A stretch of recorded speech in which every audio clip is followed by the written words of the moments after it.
Is the year 2023 financially wise? Both phones are quite expensive, with an asking price of $1,200 for each. However, when it comes to just aesthetics, both businesses have established their own design identities. The USB-C edition of the iPhone 15 Pro and Pro Max is now perhaps the single largest difference. Both phones feature Gen 3 USB-C ports for 10 gigabit transfer rates. However, Samsung's USB-C port actually offers quicker charging of up to 45 watts, while Apple still sticks with the iPhone 14 Pro's charging speeds. Surprisingly, Apple hasn't made any changes to the display-wise in comparison to the models from last year, so we still have slammer bezels and 2000 nits of brightness, which is more than the 1800 nits we receive on the S23 Ultra.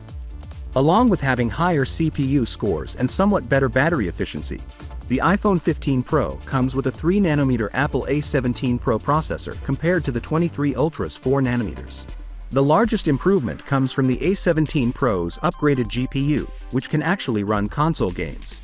If we're not exaggerating, the iPhone 15 Pro series will be the first smartphones to be released that provide authentic console games.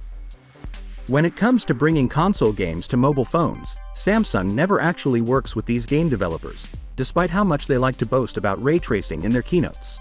In order to compete with Samsung's enormous 10x optical zoom that goes up to 100x while still providing you with a separate 3x optical zoom for portraits, Apple actually killed the 3x zoom on their iPhone 15 Pro Max in favor of a 5x periscope zoom sensor, but honestly that 48mm sensor has to work some serious magic in order to keep up with the quality that you get from an actual 3x optical zoom on the S23 Ultra. Therefore, when comparing cameras from Samsung and Apple, Samsung is still unquestionably king of the zoom. When it comes to the primary camera sensor, Apple has made a significant adjustment in that the phone by default shoots at 24 megapixels instead of 12 megapixels.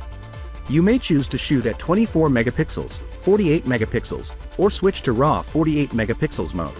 However, Samsung offers 12 megapixel 50 and 200 megapixel camera modes, giving both devices a ton of choice when it comes to high-resolution camera settings. Finally, what are your thoughts about it? So with that being said, let me know your thought in the comment below, and if you are new here, please subscribe. Peace out.